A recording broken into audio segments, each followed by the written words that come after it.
अस्सलाम वालेकुम my YouTube family, कैसे हैं आप सब। मैं उम्मीद करती हूँ कि आप सब ठीक ठाक होंगे। मैं भी बिल्कुल ठीक ठाक हूँ।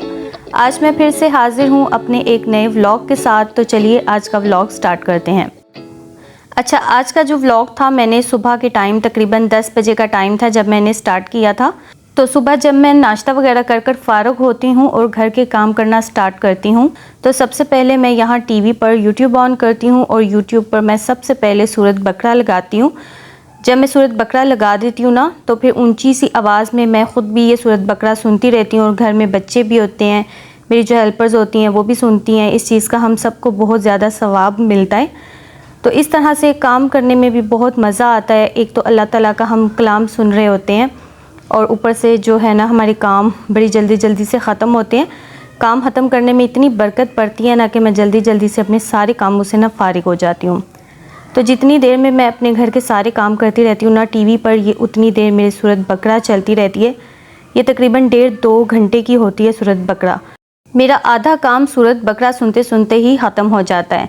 तो सूरत बकरा लगाने से ना बहुत ज़्यादा घर में रिज़्क की भी बरकत आती है और घर में बुरी नज़र नहीं लगती और हमारे दिल को एक अजीब सा सुकून मिल रहा होता है जब सूरत बकरा टीवी पर लगी होती है ना।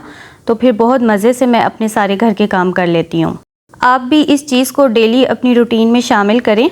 सुबह जब आप सारे काम करना स्टार्ट करते हैं ना तो उससे पहले आप भी टीवी पर सूरत बकरा लगा लिया करें। इससे आपका दिन बहुत अच्छा गुजरेगा और आपके घर में ना रहमत के फरिश्ते आएंगे। अच्छा, आज घर का काम मैंने ड्राइंग रूम से स्टार्ट किया। काफ़ी दिन हो गए थे मेरे घर का ड्राइंग रूम ना काफ़ी ज़्यादा गंदा हुआ था। तो आज फिर मैंने हेल्पर से बोला कि आज हम ना सबसे पहले ड्राइंग रूम साफ़ कर लेते हैं। असल में हमारे गैराज में ना गाड़ी खड़ी होती है तो वो ऑल टाइम खड़ी रहती है, इसलिए ड्राइंग रूम में आने की ना हमें जगह नहीं मिलती क्योंकि गाड़ी के पीछे इतनी ज़्यादा स्पेस नहीं है ना कि हम उसके पीछे से गुज़र कर हम ड्राइंग रूम में एंटर हो जाएं। तो जब गाड़ी नहीं होती ना घर पर तो फिर उसी दिन मैं ना ड्राइंग रूम भी साफ़ करवा लेती हूँ। तो मेरी हेल्पर ने जल्दी जल्दी से सफाई की, मैंने फिर ना साथ मिलकर उसकी डस्टिंग की क्योंकि मिट्टी भी थोड़ी बहुत पड़ जाती है। वैसे मेरे घर का ड्राइंग रूम इतना ज़्यादा यूज़ में नहीं आता क्योंकि गाड़ी खड़े होने की वजह से ना यहाँ पर गेस्ट वगैरह भी इतने ज़्यादा नहीं आते, हम उनको ना टीवी लाउंज में ही बिठा लेते हैं। तो मेरी आदत है मैं जब भी ड्राइंग रूम साफ़ करती हूँ ना तो फिर ड्राइंग रूम की जो विंडो है वो भी मैं बंद कर देती हूँ और ड्राइंग रूम के जो दोनों दरवाजे हैं ना वो भी बंद कर देती हूँ। तो फिर ड्राइंग रूम के अंदर ना इतनी ज़्यादा मिट्टी नहीं होती, बस थोड़ी बहुत मिट्टी आ जाती है, उसको हम सफाई कर ना फ़ौरन से साफ़ कर लेते हैं। तो मेरी हेल्पर ने जल्दी जल्दी से सफाई कर ली, मैंने जल्दी जल्दी से ना डस्टिंग कर ली। घर का जो ड्राइंग रूम होता है ना इसको हमें ऑल टाइम साफ़ सुथरा रखना चाहिए क्योंकि सम टाइम ऐसे होता है कि मेरे हस्बैंड भी ना कभी अपने फ्रेंड्स को ले आते हैं, मेरे ससुर के कभी कभार कोई गेस्ट वगैरह आ जाते हैं ना तो फिर हम उनको टीवी लॉन्च में नहीं बिठा सकते, तो फिर उनको हमने ना ड्राइंग रूम में ही बिठाना होता है। तो फिर हमारी यही कोशिश होती है कि हमारे घर का जो ड्राइंग रूम है ना ये ऑल टाइम साफ़ सुथरा रहे क्योंकि अगर कोई गेस्ट आ जाए ना फिर ड्राइंग रूम गंदा हो तो फिर ये बिल्कुल भी अच्छा नहीं लगता। घर की औरतों पे स्पेशल बात आती है कि इनकी घर की औरतें कैसी हैं, इनको तो साफ़ सफाई का पता ही नहीं है। और अक्सर होता भी ऐसे है कि हम वैसे पूरा वीक सफाई करते रहे ना तो कोई घर में गेस्ट नहीं आएगा और जिस दिन हम सफाई नहीं करेंगे ना तो उसी दिन घर पर गेस्ट आ जाएगा। अच्छा, साथ ही मैंने फिर आंटी से बोला कि आप गैराज में ना सही तरह से सरफ़ लगा कर उसको धो लें ताकि गाड़ी आने से पहले ना हमारा गैराज भी सही तरीके से साफ़ हो जाए क्योंकि गाड़ी खड़ी होने की वजह से ना फिर हमारा गैराज भी साफ़ नहीं हो सकता। साथ फिर आंटी की बेटी ने अंदर से सफाई कर ली। जितनी देर में आंटी ने और उनकी बेटी ने घर की सफाई की उतनी देर में मैंने भी अपने सारे काम निपटा लिए थे। मैंने किचन वगैरह साफ़ किया, बर्तन वगैरह वॉश किए, इसके अलावा मैंने बच्चों के भी जो थोड़े बहुत काम थे ना वो भी सारे किए। मेरे बच्चे आजकल थोड़ा लेट सोकर उठ रहे हैं क्योंकि अब उनका ट्यूशन का टाइम शाम का टाइम हो गया है, 4 बजे को वो ट्यूशन पढ़ने के लिए जाते हैं। तो अभी ना वो सुबह के टाइम थोड़ा सा लेट उठते हैं तो फिर नाश्ता भी थोड़ा लेट करते हैं। तो फिर मैंने बच्चों को नाश्ता वगैरह करवाने के बाद ना फिर मैंने अपना किचन साफ़ किया, सारे बर्तन वगैरह वॉश किए, हर चीज़ को अपनी जगह पर रखा, बाकी टीवी लॉन्च की टेस्टिंग वगैरह की। तो मेरे घर की सफाई तकरीबन ना ख़त्म हो चुकी थी। तो उसके बाद फिर मैं किचन में आ गई थी। आज दोपहर के खाने में मैं हलीम बनाने लगी थी। तो पहले तो हम हलीम की रेसिपी देख लेते हैं। अच्छा, यहाँ पर मैंने 4 किस्म की दालें ली हैं और चारों दालें जो हमने ना आधा आधा कप नाप कर ही इसमें डालनी है, जिसमें आ जाएगी चने की दाल, मूंगी की दाल, मलका मसूर और माश की दाल। और फिर इसके अलावा आधा कप मैंने इसमें गंदम डाली थी और आधा कप ही मैंने इसमें चावल डाले थे। ये 6 चीज़ें डालकर ना हमने इनको अच्छी तरह से ना मिक्स कर लेना है। और पहले तो हम इनको अच्छी तरीके से ना चुन लेंगे ताकि इसके अंदर मिट्टी वगैरह जो यानी कि पत्थर वगैरह होते हैं ना छोटे छोटे से, वो सारे हमने निकाल देने हैं। और फिर उसके बाद हमने ना इसको अच्छी तरह से ना धो लेना है।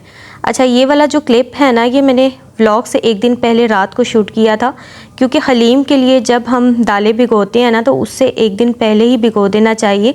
इस तरह से ना हमारी हलीम की जो दालें होती हैं ना वो सही तरीके से गल जाती हैं और गलने में ज़्यादा टाइम नहीं लेती, फिर फ़ौरन से ही गल जाती हैं।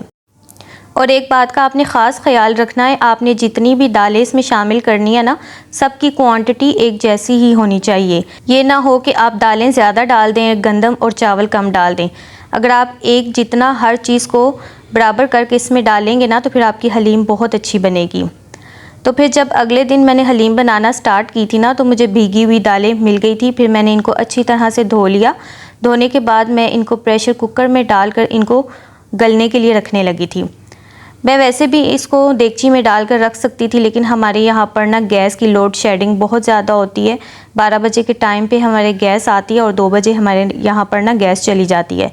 तो फिर मैंने जल्दी जल्दी से ना यहाँ पर कुकर में सबसे पहले दालें गलने के लिए रख दी थी, ताकि जब तक मैं अपना हलीम के लिए मसाला वगैरह रेडी करूँ ना, उतनी देर में मेरी दालें ना अच्छी तरह से गल जाएंगी।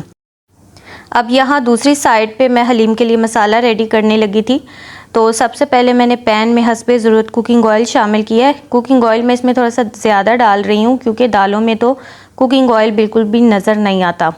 और फिर उसके अंदर मैंने ना 2 से 3 अदद बारीक कटे हुए प्याज शामिल किए हैं। प्याज डालने के बाद ना इसको हमने हल्का हल्का सा ना फ्राई कर लेना है। ये थोड़े से ज़्यादा ही फ्राई हो गए थे, तो फिर मैंने फ़ौरन से इसमें थोड़ा सा पानी डाला ताकि मेरे प्याज जो है ना जल ना जाए। पानी डालने के बाद मैंने अच्छी तरह से ना प्याज़ों की भुनाई कर ली थी। प्याज़ों की भुनाई करने के बाद ना फिर इसके अंदर मैंने 2 टेबलस्पून भरकर लहसुन और अदरक का पेस्ट शामिल किया था। पेस्ट डालने के बाद मैंने मसाले की फिर दोबारा से अच्छे तरीके से ना भुनाई कर ली थी। मेरी दुआ को मेरे हाथ की ना हलीम बहुत पसंद है। मुहर्रम के दिनों में ना हमारे घर पर काफ़ी लोगों ने ना न्याज के तौर पर ना हलीम बांटी। तो मेरे घर पर हलीम आई, लेकिन दुआ ने किसी की भी हलीम नहीं खाई। मुझे कहती कि मामा जैसी आप बनाती हैं ना वैसा कोई भी नहीं बनाता। तो फिर काफ़ी दिन से इसने शोर डाला हुआ था कि मैंने हलीम खानी है। तो फिर मैंने सोचा कि चलो आज इसके लिए ना हलीम बना लेती हूँ। अच्छा, फिर इसके अंदर मैंने 3 पाव के बराबर चिकन शामिल किया था। मैंने बोनलेस चिकन के बजाय ना थोड़ा सा हड्डी वाला भी डाला था, ताकि ना हड्डियों की यखनी अच्छी तरह से ना निकल आए। फिर इसके अंदर मैंने अपने हिसाब से स्पाइसेस ऐड किए थे, जिसमें हाफ़ टेबल स्पून नमक डाला था, हाफ़ टेबल स्पून पिसी हुई लाल मिर्च डाली थी, 1 टीस्पून मैंने इसमें हल्दी डाली थी। फिर 1 टेबल स्पून भर के मैंने खुश्क धनिया पिसा हुआ डाला था, हाफ़ टेबल स्पून मैंने इसमें साबुत ज़ीरा डाला था और फिर 3 अदर टमाटरों की प्यूरी शामिल की थी। और इसके अंदर फिर मैंने 1 पैकेट जो है ना नेशनल का हलीम मसाला डाला था। जिस टाइम पे मैंने हलीम का मसाला ऐड किया ना उस टाइम पे मेरे फ़ोन का कैमरा ऑफ़ था, मैं उसको ऑन करना भूल गई, तो वो वाला जो स्टेप था ना वो वीडियो में से स्किप हो गया।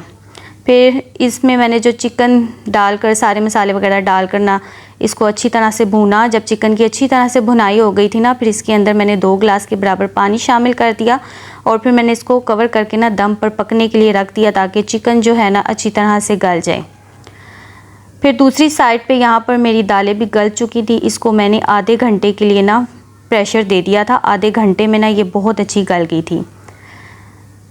फिर इसको मैंने कवर करके रखा। दूसरी साइड पे जो है ना यहाँ पर चिकन भी हमारा अच्छी तरह से गल चुका था। इसमें ज़्यादातर पानी जो है ना, बल्कि सारा ही पानी तकरीबन इसमें ड्राई हो गया था, क्योंकि चिकन मेरा काफ़ी ज़्यादा गल चुका था। अच्छा, मैंने कुछ लोगों को देखा है कि हलीम में चिकन को ना उबाल कर शामिल करते हैं, लेकिन मैं हमेशा हलीम में इस तरह से चिकन मसाले में पहले अच्छी तरह से ना भून लेती हूँ, ताकि चिकन में भी ना एक हलीम के मसाले का सारा फ्लेवर चला जाए। और जो है ना फिर उसके बाद मैं इसको श्रेड करती हूँ। फिर जब इसको श्रेड करके मैं इसमें डालती हूँ ना, तो फिर जब हम हलीम खाते हैं तो उसमें चिकन में भी इतना मज़े का फ्लेवर आता है ना, इसकी वजह से ना बहुत मज़े की हलीम बनती है। अच्छा, अगर आप इस स्टेज पर आकर ना इसको कोयले का स्मोक देना चाहें ना, तो आप इसको कोयले का स्मोक भी दे सकते हैं। फिर जब आप हलीम खाएंगे ना, तो हलीम में से आपको तिक्को जैसा टेस्ट आएगा और इसकी खुशबू भी बिल्कुल ऐसे आएगी जैसे ना इसमें आपने तिक्के डाले हों। अच्छा, चिकन निकालने के बाद ना फिर इसके अंदर मैंने जितनी भी दालें उबाली थी ना, सारी मैं इसके अंदर शामिल कर दूँगी। अच्छा, फिर आपने दालों के अंदर जो पानी है ना, आपने इसको निकाल नहीं देना। पानी समेत हम इसमें दालें डाल देंगे, क्योंकि हमने इसको ना फिर अच्छी तरह से ना पीस लेना है। तो दालों में अगर पानी होगा ना तो फिर दालें अच्छी तरीके से ना पीसी जाएंगी। अच्छा, पहले वक्तों में ना लोग घोटे की मदद से हलीम को घोटते थे, लेकिन उस प्रोसेस में बहुत ज़्यादा टाइम लगता है और वैसे भी बाजुओं की तो शामत आ जाती है। बाजुओं में अब तो इतनी ताकत नहीं है कि हम उसमें घोटा मारते जाएं और वो जो है ना हमारी हलीम की दालें पीसती चली जाएं। तो फिर मैंने अपनी आसानी के लिए ना हैंड ग्राइंडर की मदद से ना दालों को अच्छी तरह से पीस लिया था। तो 10 से 15 मिनट के अंदर ना, बल्कि बहुत कम टाइम में जो है ना मेरी दालें अच्छी तरह से पीसी गई थी। फिर इसके अंदर मैंने श्रेड किया हुआ जो चिकन था ना वो डाल दिया था, यानी कि जो चिकन हमने पकाया था ना, फिर मैंने चिकन को अच्छी तरह से पहले ठंडा कर लिया, फिर मैंने इसको ना बारीक बारीक श्रेड कर लिया। फिर वो मैंने चिकन इसमें डाल दिया। अच्छा, चिकन डालकर ना फिर इसको मैं इस तरह से ना ये मदानी की मदद से मैं इसको अच्छी तरह से ना थोड़ा सा मिक्स कर लूँगी, क्योंकि चिकन के जो रेशे हैं ना, कुछ रेशे ऐसे होते हैं कि बहुत बारीक होते हैं, लेकिन कुछ रेशे ऐसे होते हैं थोड़े मोटे मोटे होते हैं। तो चिकन को भी ना इसमें अच्छी तरह से मिक्स करने के लिए ना मैंने इसको मदानी की मदद से अच्छी तरह से ना थोड़ा सा बीट कर लिया था। और फिर इसके अंदर मैंने 1 टीस्पून भरकर ना गरम मसाला शामिल किया था। तो फिर ये मेरी बेहतरीन सी ना हलीम बनकर तैयार हो गई थी। अच्छा, लास्ट पे ना हम हमेशा हलीम के ऊपर ना प्याज का तड़का लगाते हैं। जो फ्राई किए हुए प्याज होते हैं ना, इन्हीं प्याज़ों का हम इसके ऊपर तड़का लगाते हैं। लेकिन मैंने ऐसे किया कि प्याज़ों को फ्राई कर मैंने निकाल लिया था और उसका जो ऑयल था ना फिर मैंने हलीम में ऐड कर दिया और फिर मैंने उसको अच्छी तरह से ना मिक्स कर लिया। फिर आखिर में मैंने इसके ऊपर ना ये फ्राई किए हुए प्याज डाल दिए और इसके ऊपर कच्ची सब्ज़ मिर्चें डाली और जूलियन कटिंग में कटे हुए ना मैंने इसके अंदर अदरक के स्लाइसेस डाले और फिर लास्ट में ना इसके ऊपर मैंने ये लीमू के भी स्लाइसेस डाल दिए। तो इतने मज़े की मेरी ये हलीम बनी थी ना, इसकी शक्ल ही देखकर आपको अंदाज़ा हो रहा होगा। इसकी फ़ाइनल लुक से वैसे ही बहुत ज़्यादा मज़े का लग रहा था और इतनी कमाल की ये बनी थी। तो मैं आपको एक बार चेक करवाती हूँ इसकी थिकनेस। इसको हमने ज़्यादा थिक नहीं रखना, इसको हमेशा थोड़ा सा पतला ही रखा करें, क्योंकि ये जैसे जैसे ठंडी होती है ना ये फिर थिक होना शुरू हो जाती है। तो फिर लास्ट में इसके ऊपर फिर मैंने दोबारा से ना फ्राई किए हुए प्याज डाल दिए थे और थोड़ी सी सब्ज़ मिर्चें डाल दी थी। तो ये मेरी हलीम बनकर तैयार हो चुकी थी। अच्छा, ये जो बाकी का मेरा व्लॉग था ना, मैंने फिर नेक्स्ट डे से मैंने स्टार्ट किया था। आज जो है ना मेरे 200K सब्सक्राइबर्स ना यहाँ पर कंप्लीट होने जा रहे थे। तो फिर मैंने सोचा कि चलो मैं अपनी ऑडियंस के साथ ना अपना जो लाइव है ना, ये 200K जो मेरे सब्सक्राइबर्स कंप्लीट होंगे ना, मैं अपनी ऑडियंस के साथ जो है ना अपनी खुशी शेयर करती हूँ। आप सोच भी नहीं सकते कि आपकी आपी ने इस चैनल पर इतनी मेहनत की है। इस चैनल की खातिर मैंने अपने दिन और रात का जो सुकून था ना, मैंने वो बर्बाद कर दिया। घर के कामों के साथ साथ, बच्चों के साथ साथ मेरा इस चैनल को चलाना मेरे लिए बहुत ज़्यादा मुश्किल काम था, लेकिन फिर भी मैंने हिम्मत नहीं हारी। मैंने मुसलसल इस पे काम किया। जब मेरा चैनल ग्रो भी नहीं था ना किया, तब भी मैंने इस पे मुसलसल काम किया था। पर तब मैं सोचती थी कि इंशाल्लाह एक टाइम आएगा कि अल्लाह ताला जो है ना मेरी मेहनत को रायगा नहीं जाने देगा और मुझे मेरी मेहनत का फल मिलेगा। और वाकई में मुझे मेरी मेहनत का फल मिल गया। मैं अल्लाह ताला का जितना भी शुक्र अदा करूँ ना उतना कम है। अल्लाह ताला ने मुझे आज इस मौके तक पहुँचाया ना कि मैं कहती हूँ कोई भी अगर मेरी जगह पे होता ना तो वो कब का यूट्यूब छोड़कर ना भाग गया होता। लेकिन मैंने बहुत हिम्मत करके मैंने इसको चलाया और मैंने कभी हिम्मत नहीं हारी। तो अब यहाँ पर जो है ना मेरे 200K जो है ना मेरे सब्सक्राइबर कंप्लीट होने लगे थे। तो इंशाल्लाह मैं आपके साथ ना अपनी किसी वीडियो में ना अपनी पूरी डिटेल से यूट्यूब जर्नी शेयर करूंगी, जिसको सुनकर आपको बहुत ज़्यादा मोटिवेशन मिलेगी। जो लोग न्यू यूट्यूब पर आए हैं ना, तो स्पेशल उनके लिए मैं ये वीडियो बनाऊंगी और उनको मोटिवेट करूंगी कि आप जो है ना कभी भी हिम्मत मत हारिएगा। इंशाल्लाह आपको आपकी मेहनत का फल ज़रूर मिलेगा। तो यहाँ पर मेरे पास 2 सब्सक्राइबर्स रह गए थे। तो जैसे ही मेरे चैनल पर ना 99 आए ना, तो फिर एक जो है ना मेरा सब्सक्राइबर भाग गया। और वाकई में हमेशा मेरे साथ ऐसा होता है कि जैसे ही मेरे यानी कि जब मेरे 100K हुए थे ना, तब भी मेरे साथ ऐसा हुआ था कि जैसे ही मेरे 100K होने लगे थे ना, तो बहुत सारे जो मेरे सब्सक्राइबर्स थे ना उन्होंने मुझे छोड़ दिया। मैं सोचती हूँ कुछ लोगों को होता है कि अगला बंदा जो है क्यों सक्सेसफुल हो रहा है, लेकिन आपके अनसब्सक्राइब करने से मुझे कोई फ़र्क नहीं पड़ता, क्योंकि अगर कोई 2 या 3 या 4 5 जाते हैं ना, तो मेरा अल्लाह ताला मुझे छप्पर फाड़ कर ना मुझे ढेर सारे और सब्सक्राइबर्स दे देता है।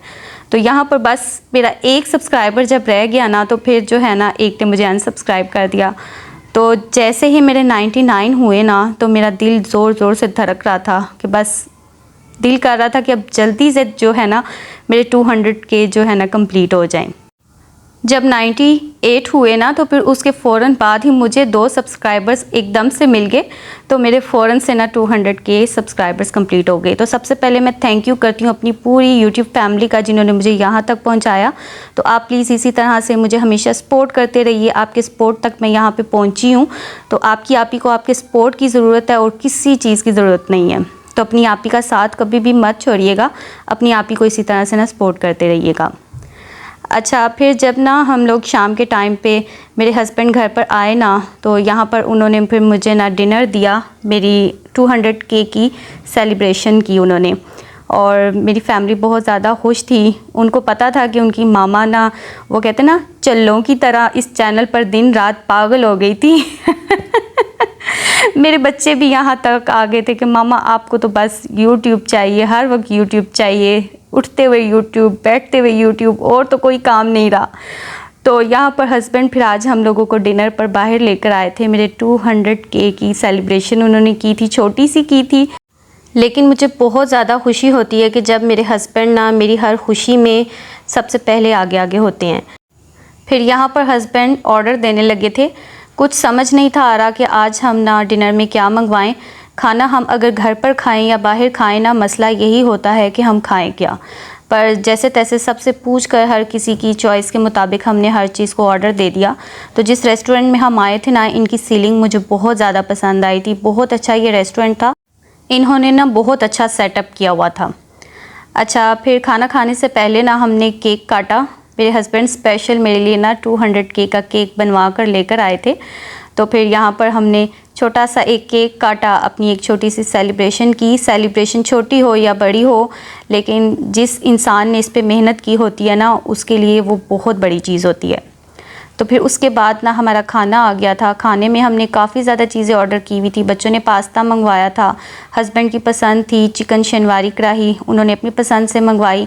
फिर चिकन मलाई टिक्का मंगवाया था। ताबीर को फ़्राइज़ बहुत पसंद है, ताबीर ने अपने लिए फ़्राइज़ मंगवाए। और जो है ना मेरी पसंद पे हस्बैंड ने ना चिकन चिली ड्राई और विद फ्राइड राइस मंगवाए थे। सुभान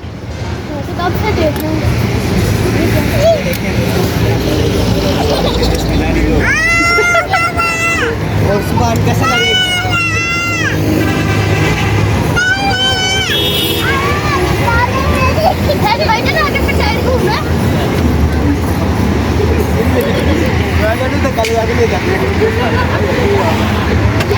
दुनी दुनो सुभान, चलो रिक्शा चलाओ।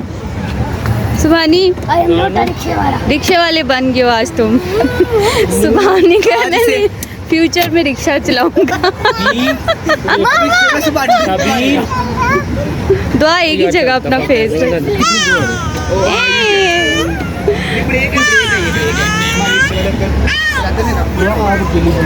खाना खाने के बाद बच्चे यहाँ पर रिक्शा था, रिक्शे में बैठे और उन्होंने थोड़ी सी तस्वीरें वगैरह बनवाई। तो व्यूअर्स, ये था मेरा आज का एक छोटा सा व्लॉग। उम्मीद करती हूँ कि आपको मेरा आज का व्लॉग पसंद आया होगा।